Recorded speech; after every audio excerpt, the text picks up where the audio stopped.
Every Wednesday, Robert Horton talks to us about films and some other aspects of the culture.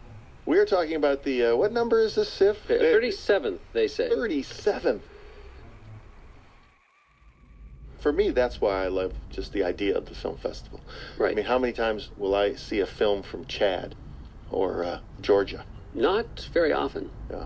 Yeah. And, of course, they've been screening films for Critic The for the press, last couple of weeks. yes, has seen some movies, and I feel like I'm just still getting my feet wet. Well, SIFF gives you descriptions of these films on their website, SIFF.net, so, yeah. Yes, it feels very web influenced somehow. We've expanded our footprint, so we're going farther outside of Seattle than ever before. It'll be in Renton for the first time, and going back to Everett and Kirkland. But in Seattle, we're at all the venues we were last year, but we'll be at the Admiral in West Seattle, which is a great old theater. And the films, we have great films. We have slightly more than we had last year, in more countries than ever represented before. It's come true. We've been talking about having a permanent... They've gone to Renton, and they'll extend to Everett. I think it's great. The film. And they're going to be in West Seattle, and Ballard. That's right. Kirkland, it's going all over the place. Before that, there was the goal and the idea. At one point, we just needed to make it happen. So tomorrow night, the Seattle International Film Festival starts. Yeah. You've been covering this for how long? 20 years? 30 years? About 30. This was a big deal for the city.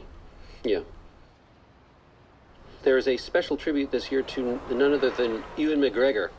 Really? Ewan McGregor, Alan Pacino, and Warren Miller. We're actually honoring Warren Miller with a Lifetime Achievement Award, giving Ewan McGregor a Career Achievement Award. Ewan McGregor, who you might be saying, isn't he a little young for a special tribute? I might have said that. But it's all right.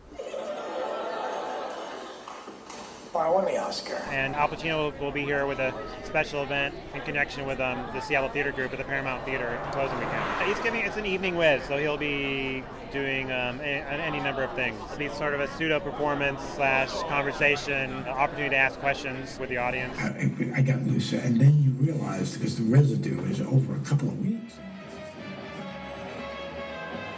And the Seattle Festival went in the direction of being an audience-oriented festival. It's gotten larger and larger. The number of movies, every once in a while they used to say, we're really going to cut back. We're going to cut back by a week, and I think they've stopped saying that. All right, so what'd you like? What have you liked so far? What are you excited about? Well, I'm